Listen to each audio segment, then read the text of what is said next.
Salut à tous, bienvenue une fois de plus dans ma chaîne YouTube. Pour aujourd'hui, nous allons attaquer la partie réservoir. C'est-à-dire que dans la roche que nous avons conçue et que le voici précédemment, nous allons juste affecter les propriétés renvoyant au réservoir. Ok. Et la première propriété qu'on va appliquer ici, c'est le modèle upscaling. C'est-à-dire qu'il suffira juste d'attribuer à partir des données qui ont été fournies au niveau de chaque puits les propriétés renvoyant à ces derniers pour le transformer en branche. C'est-à-dire quoi?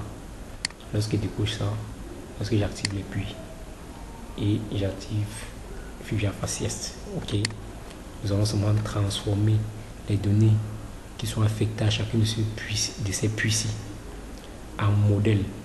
Bon, un modèle va être conçu basé sur ces données et à partir donc de ce modèle-ci, qu'on peut définir par exemple comme un élément de volume dans laquelle suivant les vidéos qui vont suivre, nous allons attribuer encore un autre type de modèle qui va faire le maillage, bon, c'est-à-dire va rassembler différents éléments de volume entre eux pour créer donc un modèle de réservoir basé soit sur les propriétés de porosité ou soit sur la perméabilité. Ok, sans toutefois tarder, allons le concevoir. Pour le monter, il suffit juste d'aller toujours dans Property Modeling. Ok. Et nous allons utiliser ici Wallock Upscaling. On va cliquer juste là. Ok. Donc ici, qu'on conçoit modèle Upscaling, il est basé sur les propriétés des données de diagraphie. On réduit un peu.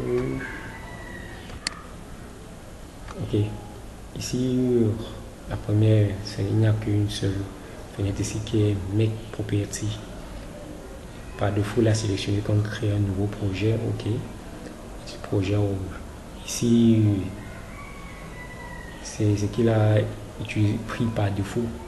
C'est le modèle de roche qui est basé sur la zone. Parce que sur la zone, nous l'avons conçu à partir des différents paramètres formant les anticlinats de notre réservoir, ok, de notre roche plutôt. Ok, pour ici, ne touchez rien, vous laissez tout par défaut. Si vous voulez avoir plus d'informations, comme je l'ai dit précédemment, vous utilisez le point d'interrogation. Ok, à input, données d'entrée ici, nous allons juste mettre Wallock parce que Wallock attribue, nous n'avons pas ces propriétés là. Okay, select lock, vous voyez par défaut là, il a sélectionné les données basées sur les différentes formations. Okay. Si vous doublez, en premier lieu, il a pris Fusion Faciès. Nous allons aller progressivement. Nous prenons Fusion Faciès, les données des faciès qui nous ont été attribuées. Si vous voulez, vous prenez les données dans lesquelles nous avons conçu les faciès, soit par calcul, soit manuellement, soit par superposition. Ok, mais nous allons nous baser sur ces données qui nous ont été fournies. Ok, à partir de ces données Fusion Faciès, ici, pour le prochain élément, vous voyez que c'est juste Setting qui est actif ici. Pour les autres, ils ne sont pas actifs. Ok, et pour les activer ici, il faut juste venir ici, choisir average méthode. Le type, en fonction du type de méthode que vous allez choisir, cela va activer l'un des fenêtres ici. Par exemple, la méthode zone spécifique. Si je prends zone spécifiée, vous constatez avec moi que zone est activée. Ok, et nous allons rester toujours par défaut. Ok, ne rien changer. User by ici, parce que nous propriétés, il n'y a rien sélectionné ici. Ici à Wall ici 2 points Si vous voulez pas les puits, all puits, il prend en compte tous les puits. Ok. Comme ici, sur le puits bien qui n'est pas les données. Ok. Nous allons l'enlever. Okay. Maintenant, sur Scale Up Setting, bon, ici, c'est bas, on va donc choisir la méthode. Si vous déroulez, si vous voulez, pourriez de votre côté prendre une méthode que vous voulez, basée sur la moyenne, minimum, etc. Ok. Bon, tout dépend de vous. Pour la méthode à appliquer, ça dépend de vos compétences en fait. Quand vous allez au net, vous tapez la méthode des moyens, des médianes permet de faire quoi, ainsi de suite, pour avoir plus d'informations. Ok. Trailog, bon, si vous voulez, soit type linéaire ou ASPON. Si vous cliquez sur point d'interrogation, ici, il va vous présenter la forme à laquelle cette construction, à quel type ASPON va la forme que nous avons. ASLine, vous voyez la forme, nous allons rester dans ASLine. Mais la méthode neighbor cellule, nous allons prendre une neighbor cellule, on va laisser ça comme ça. Et si vous mettez point d'interrogation, vous allez voir simple la forme, neighbor cellule, vous voyez quoi cela renvoie. Bon, la forme de la conception de la branche en fait, et les grilles à laquelle il va être attribué, pour le nombre de grilles dans laquelle il peut être lié. Ok. Maintenant ici user facile, vous laissez tout par défaut. Zone correction output, vous laissez tout par défaut. Ok. Pour plus en plus d'informations, vous pouvez mettre le curseur là. Ok. Ici nous avons tout fait, il n'y a pas de souci là. Ok. Une fois que c'est terminé, vous voyez nous n'avons fait aucun changement. Une fois que c'est terminé, vous cliquez juste sur apply. Ok. Apply. Ok. Vous voyez bien que le modèle upscaling basé sur les faciès ont été créés. Maintenant, sans tant de fois tarder, nous allons passer au modèle upscaling basé ici, basé sur les propriétés pétrophysiques, c'est-à-dire la perméabilité et la porosité. Bon, nous allons cliquer sur créer new. Ok, créer new ici, nous allons toujours passer laisser tout bas de vous et dérouler ici. On va premièrement baser sur la porosité. Ok, maintenant sur basé sur la porosité, la setting toujours upscaling propriété, vous voyez, il y a Furious parce que la porosité elle est sur les différentes propriétés des faciès. Ok, plusieurs formes, nous allons laisser ça par le vous. Par ici, coucher là, vous déroulez, toujours Furious faciès. Plusieurs bails, c'est qui va utiliser les propriétés sur Furious faciès. Plusieurs formes. Maintenant, la méthode, vous voyez par défaut ici, la porosité, la méthode qui doit être appliquée, c'est la méthode arithmétique. Ouais. Bon, on directement la attrape la méthode arithmétique et nous allons laisser ça par défaut. Pour plus d'informations, il faut aller chercher à quoi voir quelles sont les formules mathématiques qui se cachent dans chacune des méthodes ici. Ok, Trilog, nous laissons ça par défaut, nous laissons. Ok, all, on peut là, B1 en deux couches. Ok, nous sommes tout par défaut, nous cliquons sur apply. Ne vous inquiétez pas, on finit d'abord tout avant d'aller voir les résultats. Okay. Maintenant, on va attaquer on va créer une new là et aller dans celle basée sur la perméabilité. On déroule perméabilité ici. Okay. Maintenant, nous allons laisser juste cocher là. Je baille. Passe pour la méthode la même chose. Bon, nous pourrons dérouler là. Par exemple, peut-être la méthode basée harmonique. Ok. All, sélection all, on découche bien. Donc sur apply. Et une fois que c'est terminé, nous cliquons sur OK. Passant que ça charge, c'est calculé. Ok, c'est fait. Ok. Maintenant, si vous êtes en propriété, vous voyez l'ensemble des modèles upscaling que nous avons créés. Ok, les trois modèles upscaling. Oui. La différence les autres, ceci, c'est que ici, quand il marque U, modèle upscaling, lorsqu'on est dans un modèle de réservoir, il y a le crochet U qui est directement lié au nom. Okay. Maintenant, ce que nous allons faire, c'est que nous allons le mettre sur le modèle ici, basé sur les différentes propriétés dans le but de concevoir un réservoir dans un dossier. Okay. Vous faites un clic droit, cliquez sur Insert New Folder, okay. Dossier, cliquez F2 pour rapidement le renommer. Vous écrivez modèle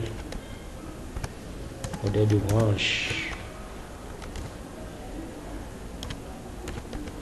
Okay. Cliquez sur Entrée. Une fois que vous avez saisi modèle de branche, venez juste là, vous sélectionnez faciès, porosité, cliquez sur contrôle. Sélectionnez, vous sélectionnez. Vous faites une fois que c'est terminé, vous faites un clic gauche et vous descendez avec votre curseur. Clic gauche pour caler et vous descendez avec le curseur où votre main reste sur le clavier et vous descendez, vous le mettez là-dedans. Vous voyez, l'icône a un peu changé. Ça montre que vous avez porté l'élément pour le mettre dans le modèle de branche. Maintenant, vous lâchez.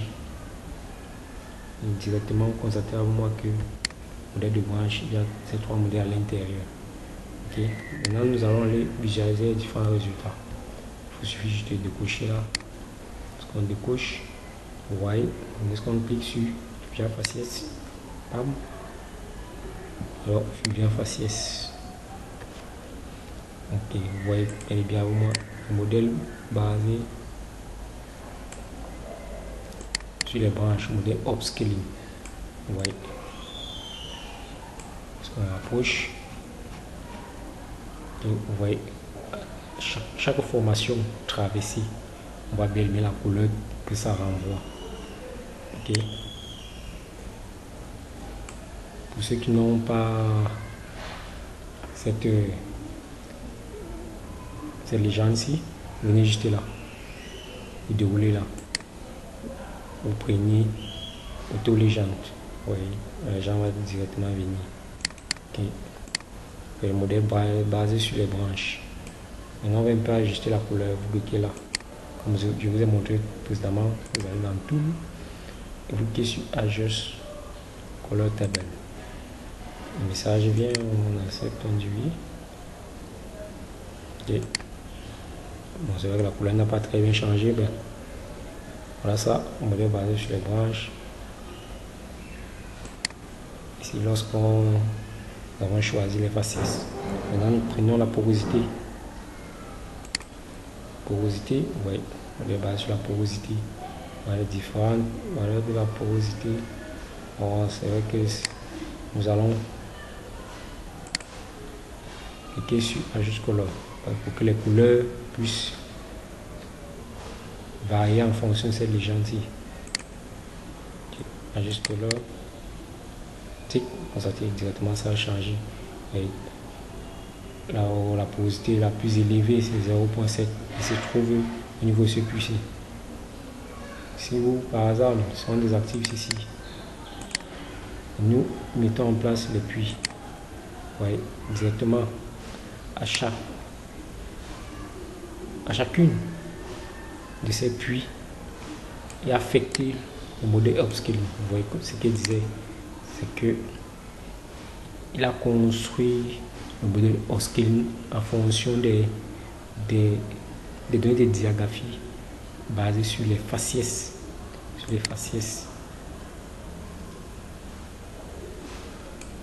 diagraphie basée sur les faciès qu'on leur a attribué les données, les paramètres là. Bon, ici c'est plutôt la porosité en fait. Attribuer les données de la porosité chacune de ces puits. Bon, on peut appeler ici comme un élément chacun des éléments de volume qu'il a calculé à partir de ces données là. Après ça, il va donc faire un maillage dans le but de concevoir donc un modèle de réservoir. Bon, ça veut dire quoi ici en guise de résumé, c'est que Pour concevoir un modèle de réservoir d'Apétel, il faut d'abord concevoir un modèle upscaling. Un modèle upscaling qui est comme un élément de volume. Une fois que vous avez conçu ça, il va donc faire, on aura donc besoin d'un autre type de modèle à laquelle il va donc faire un maillage dans l'ensemble, lier chacun de ces puits par un maillage, concevoir donc un réservoir. Vous voyez comment chacun modèle basé sur la porosité upscaling est accroché pour les données. La porosité sont juste présentes à chacune à chaque liaison avec les puits. Il attrape chacun des puits. Maintenant, vous savez basé sur la perméabilité, perméabilité, il part de 0 et vous pourriez toujours la même chose. Venez ici dans Tool, ajuster la couleur. On accepte, on ajuste la couleur, ok. La perméabilité varie de 10 à 1000 millidarcy. Ok. Maintenant, nous allons utiliser comme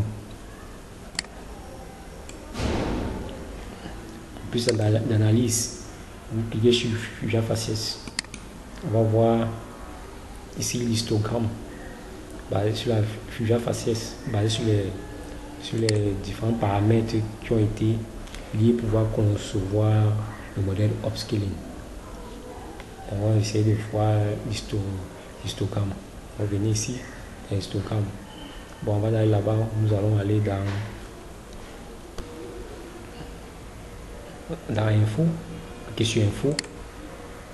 Info ici, ce que je vais faire ici, c'est je vais d'abord prendre les couleurs là pour que vous voyez les différentes faciès. Ok. Parce que pour analyser, c'est comme nous allons voir dans l'histogramme, on va analyser avec les faciès qui est maintenant sur histogramme. Ici, dans cet histogramme, c'est pour l'analyser, c'est très simple. Ces différentes icônes ici présentent tous les paramètres qu'on peut utiliser pour faire une étude comparative entre le modèle ici, lorsque couche property, modèle property, upscaling et well-up. C'est qui là, property là, oui, c'est le modèle property ici, upscaling là, qui est là, il va disparaître, well-up. Disparu, ok. Ce qui est bien, c'est que qu'est-ce que là il va faire, je mets les trois, je mets bel et bien à quoi renvoie chaque couleur comme une légende ici. Okay. Pour l'analyse, si vous voulez faire from zone, analyser les trois propriétés ici basées sur une zone bien précise, parce que ici c'est pour toutes les zones qu'il a pris. Ok. La première analyse, on le fait comme on le voit là sur toutes les zones. Ok.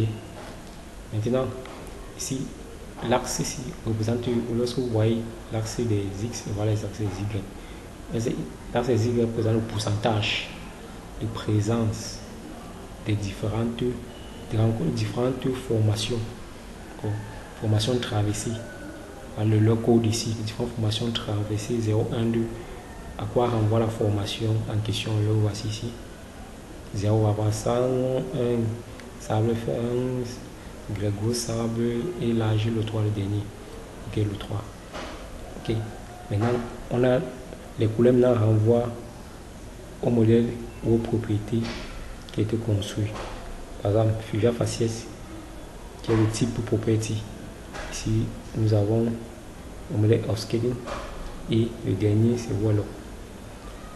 Pour l'analyse, c'est très simple. Il suffit, nous constatons ici que, après calcul, nous constatons ici que le modèle upscaling et Wallock a plus présente une grande capacité, contenance de sable en fait, de sable parce qu'on est au niveau 0 ici, en termes de pourcentage.